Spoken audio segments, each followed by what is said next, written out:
এবং যেহেতু একজন মেম্বার অফ ব্রিটিশ পার্লামেন্ট এই ক্রাইমের সাথে জড়িত, এবং লেবার পার্টির গত ইলেকশন ডোনেশন থেকে শুরু করে মেজর যারা ডোনেশন দিয়েছে এর ভিতরে আওয়ামী লীগের এই বিশাল ক্রিমিনাল অলিগার্ক এরা জড়িত আছে। অতএব সেই জায়গাতে যেহেতু গত ইলেকশন ফান্ডিং এর সাথে বর্তমান প্রাইম মিনিস্টার জড়িত, ওনার সাথে সরাসরি এই বিষয়ে কথা বলতে হবে।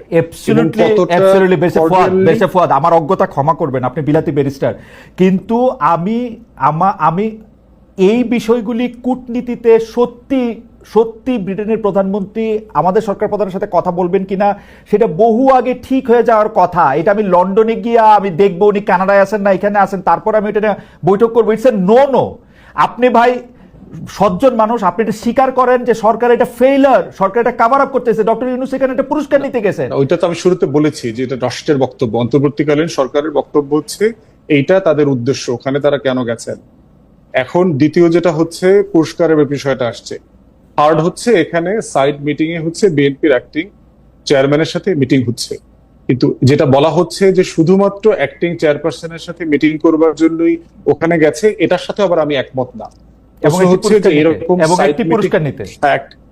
হ্যাঁ, ওইটা আমি বোধ করি না, যেটা আমার কাছে খুবই এম্বারাসিং লেগেছে যে এরকম নোবেল পাওয়ার পরে অথবা আমেরিকার কংগ্রেশনাল মেডেল পাওয়ার পরে আপনার এই রাজা রানীর এই কি হারমোনি অ্যাওয়ার্ড নেওয়ার জন্য প্রফেসর যেতে হবে, এটা খুব জরুরি কোনো বিষয় ছিল না।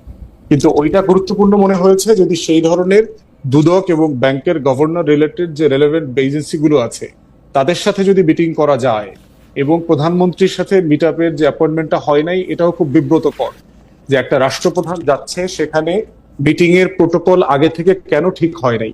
কারণ এটাকে বলা হয়েছে রয়্যাল ভিজিট, এবং আমি রয়্যাল ভিজিট বলতে বুঝি যে ব্রিটিশ সরকারের সর্বোচ্চ ভিজিট হচ্ছে রয়্যাল ভিজিট। শুধু পুরস্কার নেওয়াটা এটার অংশ থাকে না, এর সাথে প্রাইম মিনিস্টারের মিটিং থাকে এবং অন্যান্য রিলেটেড যে মিনিস্টার আছে তাদের সাথে এখানে প্রোটোকল মিটিং থাকে। কিন্তু এখন যেটা দেখতে পাচ্ছি এটা আসলে রয়্যাল ভিজিট না, এটা শুধুমাত্র একটা অ্যাওয়ার্ড নেওয়ার জন্য যাওয়া হয়েছে সেখানে।